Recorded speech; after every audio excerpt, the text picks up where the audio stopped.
Je suis ici à Medjugorje, sur la colline des apparitions, et je suis avec, comment tu t'appelles ça? Et je m'appelle Rosa de Jessie, je suis de Pérou, péruvienne, Oui. et je suis ici à Medjugorje un mois et je vais rester jusqu'à Pâques. Et comment tu sens, quelles sont tes expériences ici à Medjugorje? Alors, vraiment, je sens le ciel sur la terre.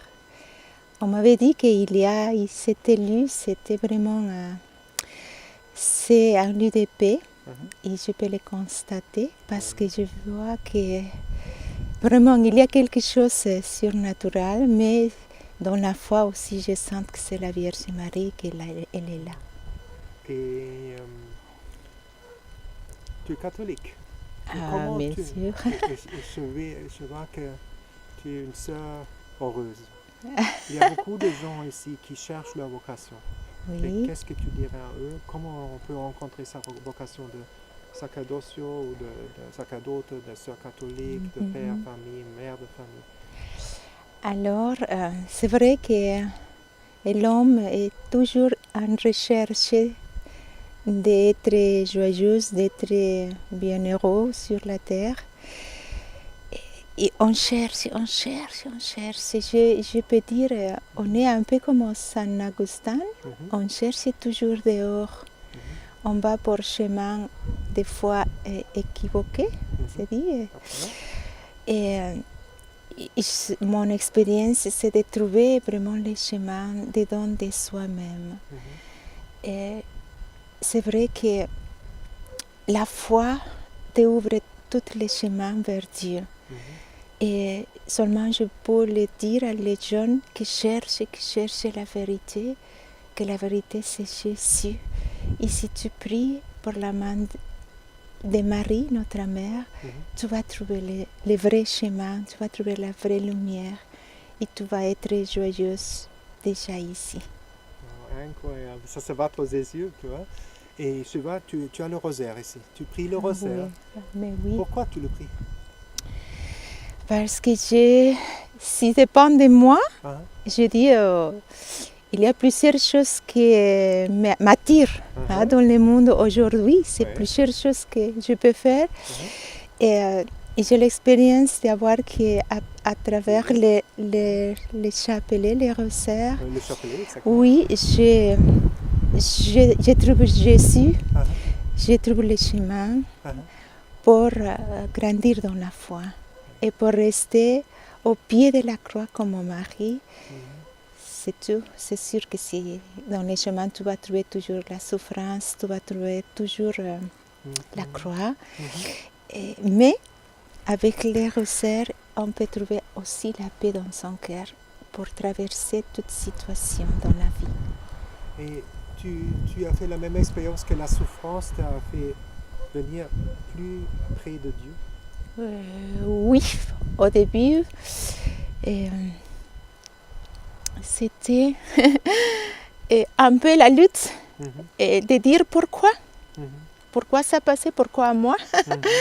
Mais j'ai trouvé vraiment qu'à travers de la souffrance aussi et à travers de la prière, tu peux trouver les vraies questions. Ça veut dire que tu vas trouver dans ton cœur la paix de ce que tu as vécu de difficile. Wow, incroyable comme tu dis. Et tu sais, ici à Medjugorje, la confession c'est très central. Peut-être que tu as touché là, même avec tes larmes, un peu les gens. Qu'est-ce que tu dirais à des gens qui ne sont pas confessés, ça fait des années, qui ont peur de parler à un prêtre, qui disent qu'est-ce qu'il va penser de moi? Qu'est-ce que tu dirais à ces gens? Il y a un message de la Vierge Marie qui dit, quand tu arrives ici, j'ai traduit avec mon expérience, la première chose que tu dois faire, c'était de confesser. Et ça va ouvrir tout un chemin de lumière dans ta vie. Et c'est difficile, c'est vrai, c'est difficile pour les hommes de dire ce qu'ils ont fait. Parce que des temps, c'est des choses mauvaises, c'est des choses difficiles, oui, comme ça. Mais je trouve que Marie, si elle dit ça, c'est parce que c'est pour pouvoir expérimenter la miséricorde de Dieu. Parce que nous avons un Dieu qui nous aime, nous avons un Dieu qui est plein de tendresse et ne nous juge pas comme les hommes. C'est de trouver les bras ouverts dans les confessions. Mais tout se passe dans ton cœur, dans la foi aussi, hein? Mais d'être ouvert pour trouver Dieu dans la confession. Il s'est pardonné. Quand le Père te dit je te pardonne, au nom du Père, du Fils et du Saint-Esprit, on va expérimenter que le poids dur qu'on a derrière nous va disparaître. Et ça commence vraiment notre libération. Et tu as eu un moment de renaissance dans l'esprit, dans ta vie? Quelque chose de spécial qui s'est passé? Oui, c'est vrai que je suis née dans un pays catholique. Il y a le renouveau charismatique dans les groupes de prière. Et c'est là qu'on a reçu l'effusion du Saint-Esprit. Et ça, je peux dire, c'est une explosion de joie et c'est une explosion de louer, chanter le Seigneur avec l'Esprit Saint surtout. Et c'est là que ça a commencé ma vie, c'est sûr, depuis que j'ai eu 18 années. Et je suis aujourd'hui... C'est catholique dans la communauté des béatitudes?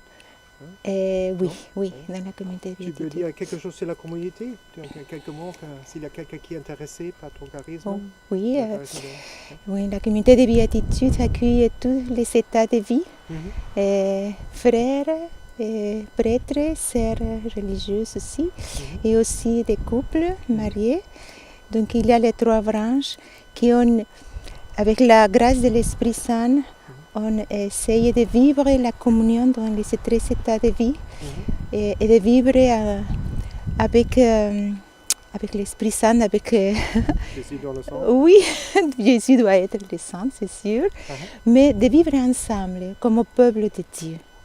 Et avec la grâce de Dieu, avec d'un côté la main Marie, côté la main de Jésus, aussi...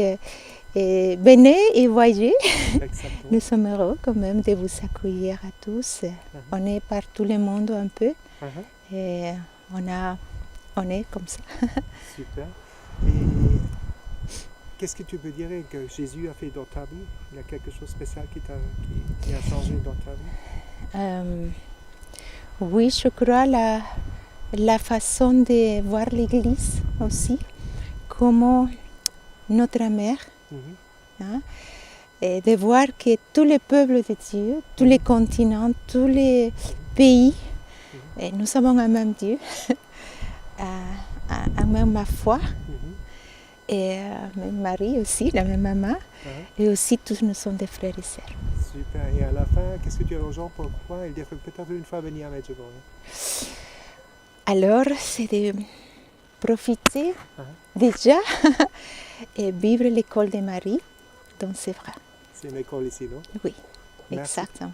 Merci pour cette belle entretien.